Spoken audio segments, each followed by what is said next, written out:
NTSB investigators are tonight examining new dash cam video that captured the fully engulfed MD-11 cargo plane. Probably one of the worst in history, if not the worst, uncontained engine failures. We will do everything we need to find out what happened and to figure out how to keep it from happening again. All right, friends, welcome to a special edition of Ask the Captain. This one are your questions regarding UPS 2976. And again, a very tragic accident, and you have a ton of questions. I want to try to give you as many answers as I can. We've put out 2 videos on the topic so far, potentially some more to come as updates and details about the crash warrant. But your first question is this. From Busy Air, he writes, who's the genius that decided storing fuel in the potential path of a distressed aircraft might not be such a good idea? Well, I probably wouldn't have worded it that way, but you're not wrong about that. I mean, a lot of times when they design these airports, and there wasn't a lot of thought put into some of the stuff that they did, and certainly having any sort of fuel off the end of the runway is a bad idea. I agree with that. All right, Bruce Frights 8611 writes, this reminds me of American Flight 191, which was a DC-10 wide-body trijet that crashed taking off from O'Hare in 1979. It also left behind the #1 engine on the runway, and there's a photo someone snapped showing it sideways with its port wing pointed straight down. And isn't the MD-11 simply an upgraded DC-10? Very similar to these 2 airplanes, the MD-11 and the DC-10. I flew the DC-10 for a while, and yep, you're right about that incident in 1979. We're putting together a video right now to compare the 2. They did a lot of work, especially when they upgraded to the MD-11 on those pylons, the pylons that hold the engine on. And the pylons failing are almost always associated with some sort of stress, lateral stress, G forces sideways on it. And as far as I know, they've fixed all of that. However, it's very easy to make the parallel between the 2, and we're going to do a deep dive into that pretty soon, so look out for that video. All right, I got Chris Genberg 6454. An engine falling off, with the opposite engine providing full thrust is not exactly hard to counter. I don't know how many jet airliners you've flown when one engine completely fails and the other was at full thrust, but it's not exactly a walk in the park. All right, we do train for that all the time, but if you watch the last update video I did on this, the right engine was experiencing a compressor stall at the same time, most likely due to the left engine coming apart, and it damaged the right engine. So the right engine, in fact, wasn't at full power. That's why they couldn't climb. They weren't getting full power out of 2 of their engines. They were only getting full power out of 1 of their engines. So he says that's not exactly, it's something to demonstrate in the simulator and so forth. You know what happened here? Well, you can practice for that all you want in the simulator. It's really hard to recreate an incident just like this. And as far as I can tell, the pilots kept the nose pretty straight. It wasn't, the airplane didn't fly because the nose got off so far. The airplane didn't fly because they only had power out of 1 engine. That's why it didn't get airborne. All right, Genius at Work writes, engine 1 blew up, cowling and other parts is on the side of the runway, blew up or collision with a ground vehicle. Well, there's no indication. I think they'd know at this point if they had collided with a ground vehicle. Now, what the NTSB did say is they did what they call a FOD walkdown, foreign object debris of the runway, and they'll get 50 people out on that runway, and they'll all go in a line, and they'll just walk, and then they'll systematically photograph and pick up everything and bag it and collect it. Part of the process is to make sure they got all the parts, and then they're going to actually put that airplane back together in a hangar someplace. So they would have known at this point. There'd be some video of a vehicle on the runway. That's not what happened. Could they have picked up something that was left on the runway? Certainly, that definitely could be a possibility, and the preliminary report will probably tell us what happened. All right, I've got, let me see, Burger FPF, all right, whatever. In other videos, you mentioned that planes can fully fly with loss of 1 engine. Why was this not able to? Well, it's because they lost 2 engines. And that's in the last update video on this channel. Now, were they getting any power out of that number 3 engine, the one on the right wing? Most likely they were getting some out of it, but not enough combined with the number 2 engine, the one in the tail, to get airborne. When they first got off the ground, they were in what's called ground effect. And at the very ends of the wings, the air kind of tumbles off the end of the wing and doesn't give the ends of the wings, the last 5 feet or so, much lift. When you're close to the ground, that tumbling effect is interrupted by the ground itself, so you actually get a little bit more lift out of the ends of the wings. Once you get out of ground effect, then you lose that effect. So they got the nose up and they kind of wallowed into the air. They were still in ground effect, getting that little margin, that little 2% extra lift off the ends of the wings.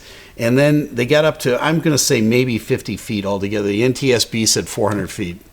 You can look at the video. They weren't at 400 feet. And then they just couldn't sustain flight. And that's because they were really operating on about 1 1/4 engines. If they'd had to, they could have climbed out of it for sure. All right. I was convinced about that. The Green Council writes, is there really like 40 knot loss after rotate?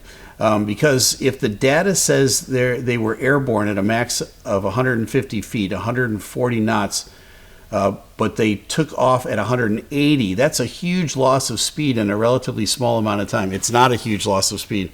You can lose 40 knots like that, and especially in a situation like this, they absolutely could. Now we know that that second engine was failing. That's why they lost the 40 knots. So they're on the runway. If you go back and look at my video, you can see we isolated the compressor stall on the right side, and it's a progressive thing, a compressor stall. At first, you're probably getting 100%, then 80, then 70, then 50, and as the compressor stall gets worse and worse and worse, and who knows at the point where they lost the 40 knots, how much thrust that engine was actually putting out. All we know is it was a reduced amount of thrust and not enough for them to continue to climb and stay airborne. All right, let me see. Net10 Yahoo writes, question for you, Captain. Runway length or lack of it seems to be a pain point oftentimes.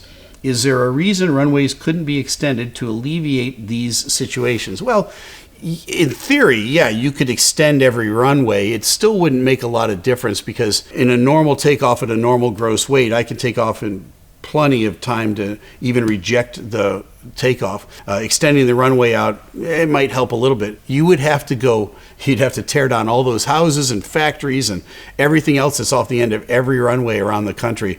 That's not going to happen. It would just be too expensive, and there's really not that big a need. All right, let's see. Who's next? Ken Lee, E5, writes, we have seen the video of the fire on the left wing. Is it possible that the crew had no indication that they were on fire as they accelerated down the runway? Can you even see the engines out of the wings from the cockpit windows?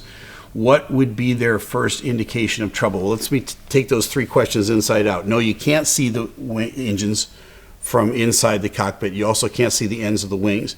They would have had tons of indications that they had a problem, so much so that they would be overwhelmed with information. Doesn't make any difference at that point. You're not looking at the screen. You're not looking at the master caution light that's blaring in front of you.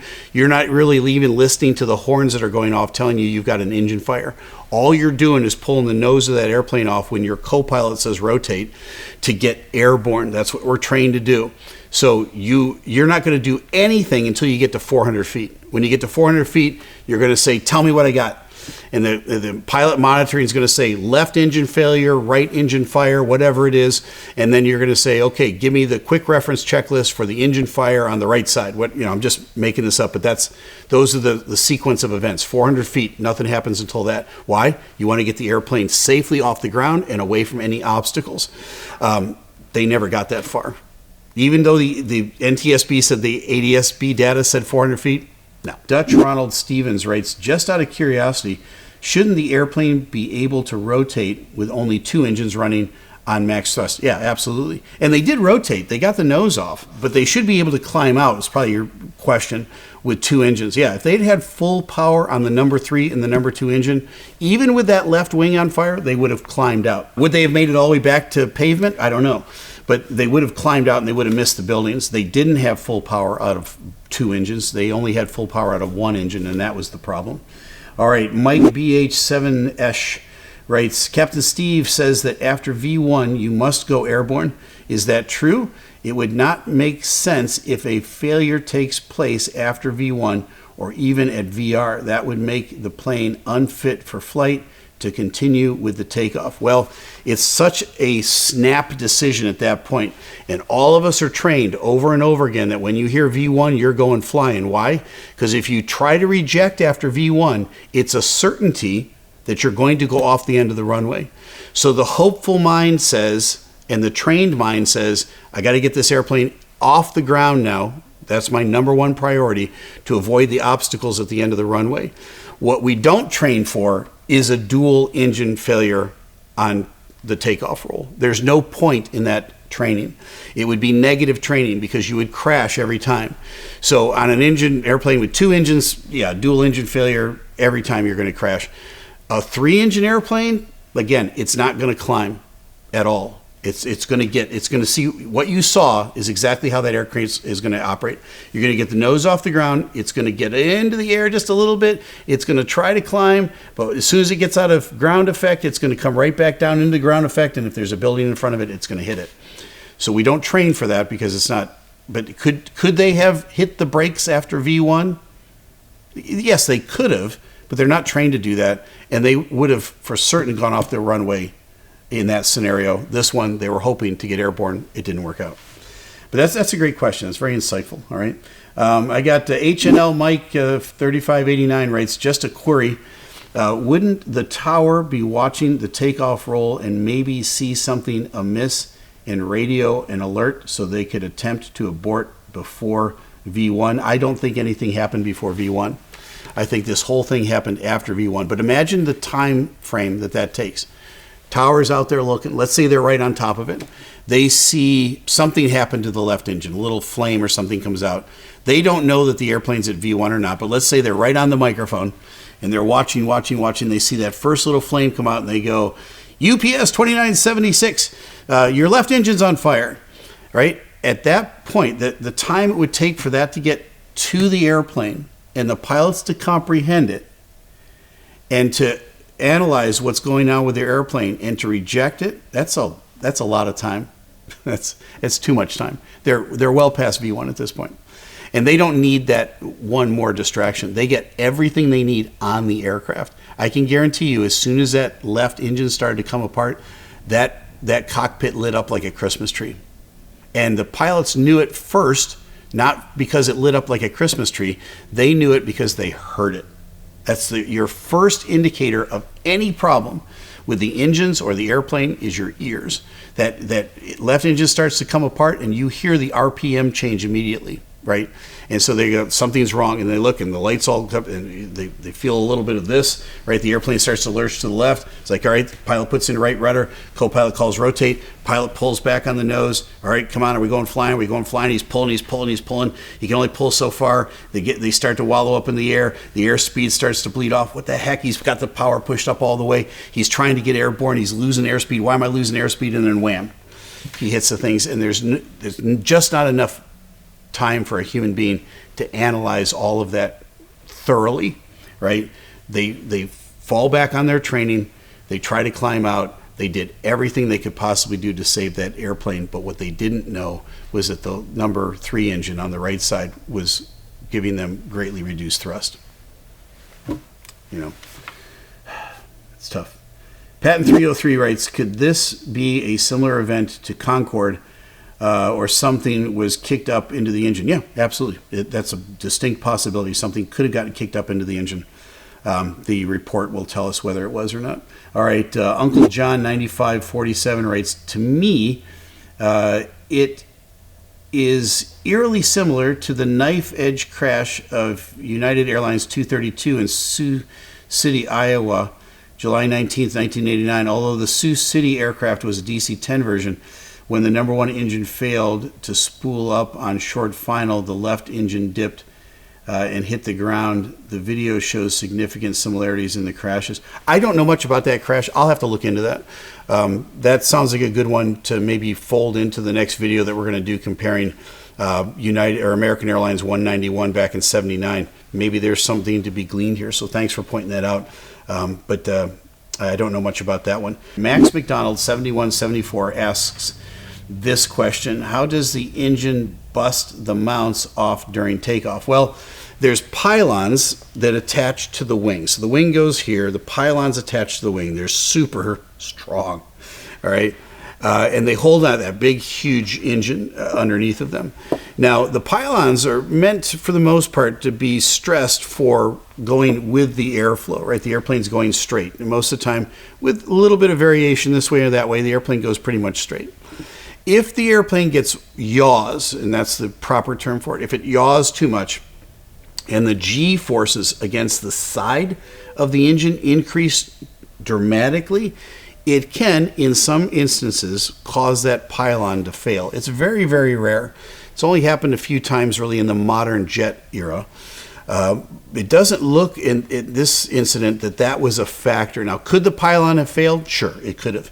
But it's most often associated with lateral Gs, and it just doesn't look like there's a lateral G thing here. I think the engine failed, which caused the pylon to fail, and it failed so catastrophically, it blew out the right engine as well. So there's a ton of damage from this engine coming apart, and we don't know how it came apart yet. We just know that it did. So we know what happened, we don't know why. We've got Reality 4434 maintenance issue.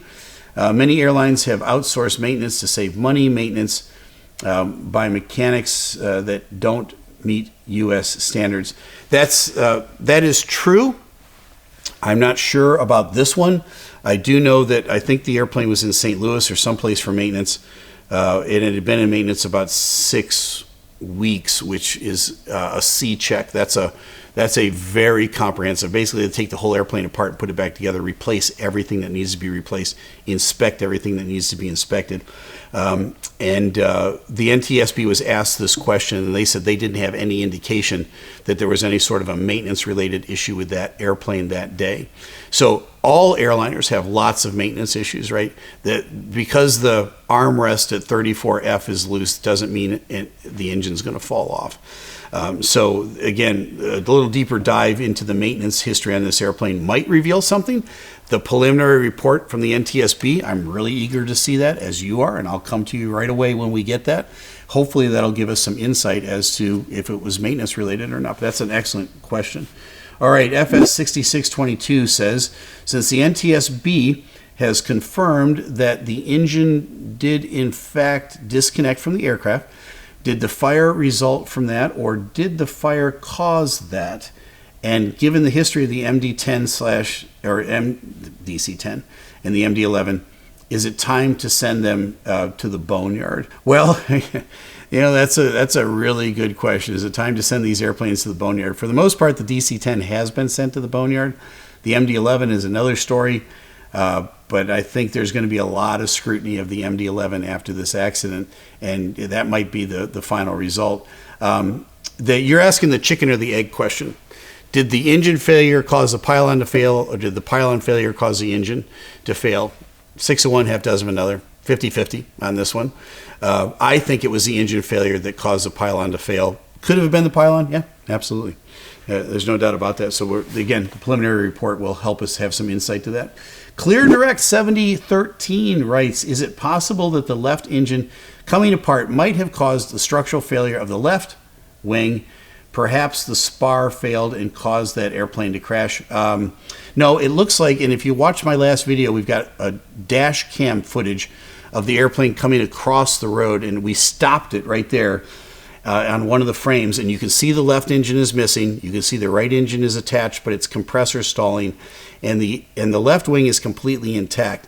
Now, how long that left wing was going to stay intact with that flame raging out there is anybody's guess, but it's still producing lift. It wasn't because the left wing spar failed. It was because the right engine was compressor stalling at the same time the left engine had separated from the aircraft. They weren't getting enough thrust out of a single engine to stay airborne.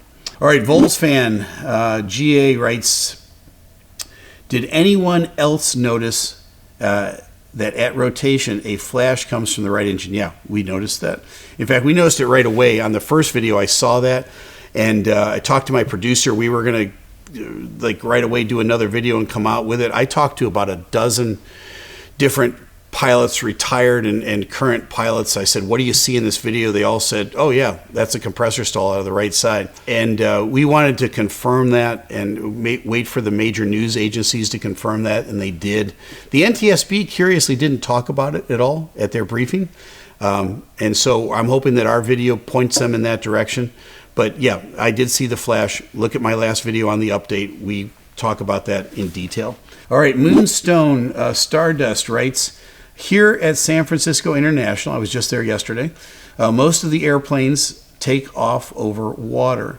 What do you think would happen if that was the case here and UPS tried to get airborne, then went into the water instead of buildings? Do you think it would have been survivable for the pilots? Yeah, it might have been. I mean, you know, a smooth water landing, they might have walked away from it. Certainly the people that were killed on the ground, their lives would have been spared. But again, airports are where they are, and there's things built off the ends of runways, and it's unfortunate. But yeah, in your hypothetical scenario here, yeah, it might have been very slim, might have been survivable for the crew on the airplane. Well, folks, these are really good, insightful questions. Thanks for bringing them our way. I try to do what I can to get back to your questions and put you at ease about flying in airplanes.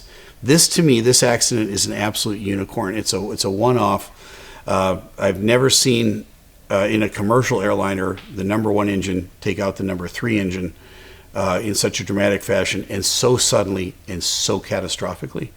Looking forward to that report when it comes out at the end of the month, and then we'll get back to you with details and insights on that. So thanks. This has been an episode of Ask the Captain. Keep those questions coming, and we'll get to more of them if you've got them. See you next time.